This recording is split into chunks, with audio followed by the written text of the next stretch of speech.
Kondisi ruas jalan dan jembatan Trans Papua yang menghubungkan 3 kabupaten, yaitu Kerom, Yalimo, dan Kabupaten Jayawijaya, yang belum maksimal pengerjaannya, Wakil Menteri PUPR, John Wempi Wetipo, ancam akan memberikan rapot merah kepada kontraktor yang tidak maksimal menyelesaikan pekerjaannya. Pernyataan tersebut disampaikan Wamen PUPR, John Wempi Wetipo, kepada paraTV.id saat melakukan sidak ke ruas jalan dan jembatan sepanjang 320 km dari Kabupaten Kerom hingga perbatasan Kabupaten Yalimo, tepatnya di Kampung Ruja. Wamen PUPR mengatakan, sejak dari Kabupaten Kerom hingga Kabupaten Ruja, dirinya telah melihat banyak ruas jalan dan jembatan mengalami kerusakan berat. Selain itu, kontraktor yang memenangkan proyek di daerah tersebut tidak peduli dengan kondisi jalan yang rusak. Menurut John Wempi Wetipo, seharusnya mereka memberikan perhatian terhadap jalan yang rusak dengan memperbaikinya, sehingga kendaraan dapat melintas dari Jayawijaya ke Jayapura dan sebaliknya. Mama Yaselina Tabuni mengatakan, bila terjadi hujan, banyak kendaraan tidak bisa melewati jalan tersebut karena tergenang air yang bercampur dengan becek. Hal ini yang menyebabkan banyak mobil sering terjebak dalam lumpur berhari-hari. Menurut Yaselina, dirinya menyambut baik adanya peninjauan dari Kementerian PUPR. Kehadiran Wakil Menteri John Wempi Wetipo melihat langsung kerusakan jalan tersebut menjadi harapan bagi warga yang berada di sepanjang ruas jalan Airu hingga ke Ruja. Menurut Yaselina Tabuni, selama ini mereka berharap ada pejabat yang datang untuk melihat penderitaan rakyat, namun harapan tersebut baru terwujud dengan kehadiran Wakil Menteri PUPR. Dinas provinsi dari dinas-dinas kan hanya buang suara dari jauh saja. Jadi ya sekarang kesempatan ya mereka lihat sendiri dan rasa sendiri, yang pegang sir sendiri nanti rasa sendiri. Mereka itu siapa? Pejabat jadi. Ya penjabat-penjabat yang menteri di luar. Ya. Begitu. Ya, gubernur punya apa cap-cap di Krias itu kan, gubernur ini kan orang putra sendiri, tapi tidak perhatikan di daerahnya. Yang bupati-bupati juga mereka punya tempat wilayah, tapi tidak pernah yang perhatikan di Airu. Jadi ya sekarang baru rasa orang dinas dari menteri turun ya lihat sendiri. Usai peninjauan ruas jalan dan jembatan, Wamen PUPR John Wempi Wetipo menegaskan akan memberikan perhatian khusus terhadap jalan Trans Papua yang menghubungkan 3 kabupaten tersebut. Ikuti wawancara Wakil Menteri PUPR, John Wempi Wetipo, bersama jurnalis paraTV.id, Jeffrey Patrajawane, dalam program Papua Bicara berikut ini. Membuktikannya karena memang laporan banyak sekali dari masyarakat, karena masyarakat kan selama ini kan gunakan jalan ini ya. Sebelum jembatan yang putus itu, ya.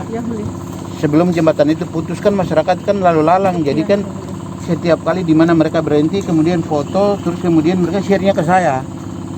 Jadi saya kemarin sudah sampaikan sama Pak Menteri, hari ini kita sebenarnya jalan ini mau ingin tahu kira-kira selama ini beberapa kali progres lelangnya gagal, kemudian progres lanjutnya seperti apa begitu. Namun memang dalam proses ini tidak gampang begitu ya, karena ini kan kurang lebih sekitar 580-an kilo ya. Ya total panjang dari Jayapura sampai mana ya 580-an kilo, ini kan tidak gampang penanganannya, karena selama ini kan saya dengar dari orang gitu. Tapi kali ini kan kita sampai di titik di kilometer 320. Ini sampai di titik ini baru kita bisa tahu bahwa kendalanya seperti apa, apalagi kan kalau cuaca ekstrim. Karena yang lalu Pak Edu buat pengalihan jalan dilakukan itu karena menghindari ini. Cuman tadi saya bilang, kok lakukan pengalihan, kubangan itu malah tambah dalam lagi begitu. Cuman padahal material di kerikil di situ kan lebih dekat begitu. Jadi pikirannya saya berkesimpulan bahwa sebenarnya orang-orang yang bekerja itu tidak dengan ikhlas begitu. Meskipun ini kan dibiayai oleh negara begitu ya. Saya berharap konsisten bekerja begitu. Jadi memang tadi kan yang pelaksana yang menangani di camp yang kita berdiri ini kan dia sampaikan bahwa ada beberapa yang memang masih ini. Salah satunya adalah AMP sama presernya yang mau dibangun. Dia sampaikan kalau bulan Februari. Kita tunggu benar atau tidak gitu ya. Dan saya tadi sudah minta untuk kita komunikasi dengan mereka, tapi saya berharap itu nanti Satker kemudian kemudian PPK itu nanti tolong awasi pemenang ini. Kalau hanya perbaiki jembatan kan tidak mesti harus tunggu komando. Tapi dengan kesadaran sendiri perbaikilah. Masa tadi kita harus berhenti, kita harus susun papan-papan yang terlempar karena memang tidak dipaku dengan baik, lalu kita mesti lewat, kan begitu. Kalau model begitu, saya bisa bilang Pak Edu, saya bilang kalau kontraktor model begini lebih baik untuk berikut tidak usah diakomodir untuk memenangkan paket pekerjaan, kan sebenarnya bisa. Padahal saya bilang kalau kurang sensor, mari saya sumbangkan sensornya, kalau begitu saya bilang.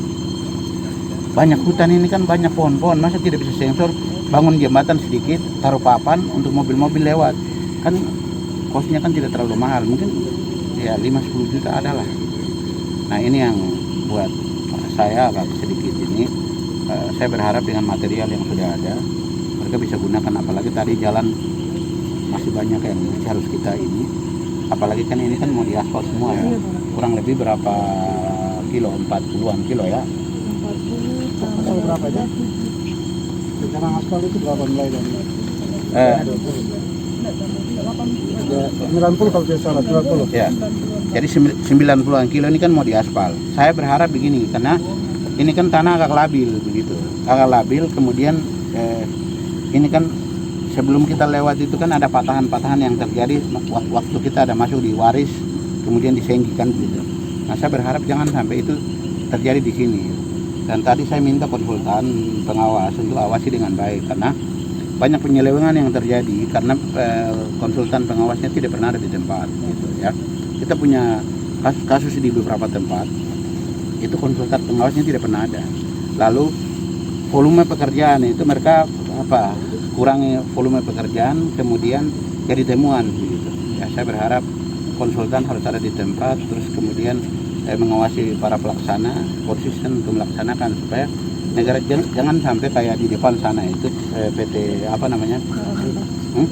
PT Maranatha ini kan kita lihat bahwa dia berani ambil preservasi jalan, tidak tahu aspal, ya kan, kemudian aspal baru di aspal tapi ternyata bisa amblas juga kan begitu. Kemudian dari sisi kanannya selesai tapi sisi kirinya itu belum selesai. Tadi disampaikan sama PPK-nya kalau itu sudah di blacklist. Tapi saya bilang jangan itu jadi ajar biasa buat mereka, seenaknya dapat, terus tagihannya berapa, 85%. Kalau cuma 15% itu buat apa, sama saja dia sudah ambil manfaatnya, tapi ternyata kan tidak berguna bagi masyarakat kan begitu. Padahal negara sudah kucurkan anggaran ini supaya kita kerja, fasilitas kita bangun bisa dinikmati oleh rakyat gitu. Makanya ya saya berkesempatan hadir ini untuk saya sudah keliling-keliling di Papua Barat. Saya berharap kehadiran saya di sini itu memberi semangat buat Pak Edu dengan teman-teman yang kerja di Balai Jayapura untuk bagaimana benar-benar mengawasi para pelaksana di lapangan ini supaya konsisten bekerja. Nanti kalau pekerjaan sudah selesai pasti saya datang lagi, kira-kira sudah dikerjakan apa benar atau tidak gitu. Nah, kemudian tadi sampaikan bahwa di bulan kedua itu AMP dengan crusher itu sudah terpasang. Apa benar atau tidak? Kan kita juga ikuti. Kalau dia main-main ya sudah, nanti berikut tidak usah lah, kasih kesempatan buat mereka menang lagi kan begitu. Kalau orang mau ingin dapat manfaat, semua orang itu pasti bisa gitu. Tapi orang dengan kesungguhan hati bekerja itu yang tidak ada. Saya pikir begitu. Ya, Bapak, kira-kira menurut penilaian Bapak ketika lelang itu dilakukan, apakah ini ada kong kali kong antara pihak yang pelelang sama kontraktornya? Kalau saya pikir itu tidak, karena kan ini kan ada lembaga BP2JK-nya. Oke.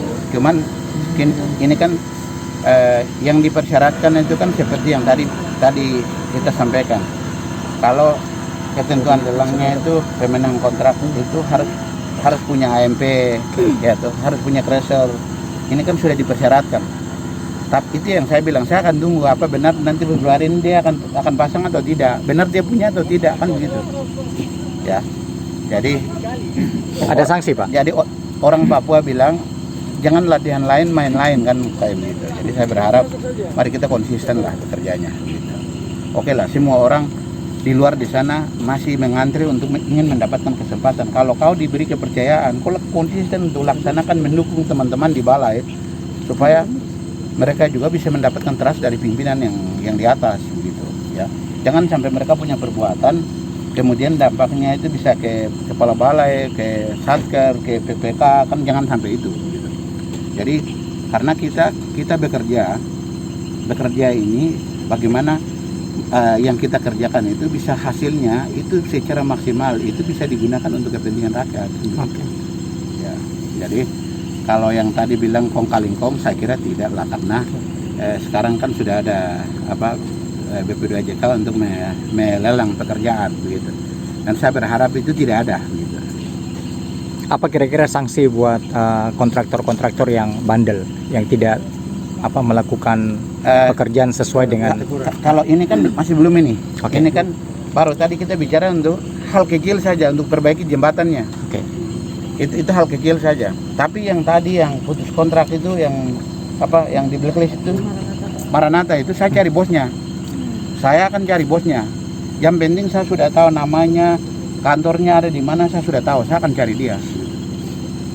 Kemudian saya juga akan cari tahu waktu itu satkernya siapa, ya, seperti itu.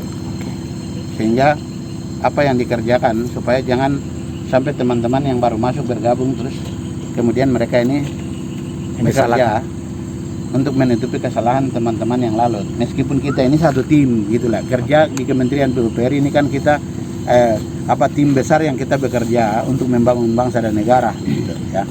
Jadi jangan sampai karena kesalahan oknum kemudian dibilang PUPR yang lebih besar, tidak boleh.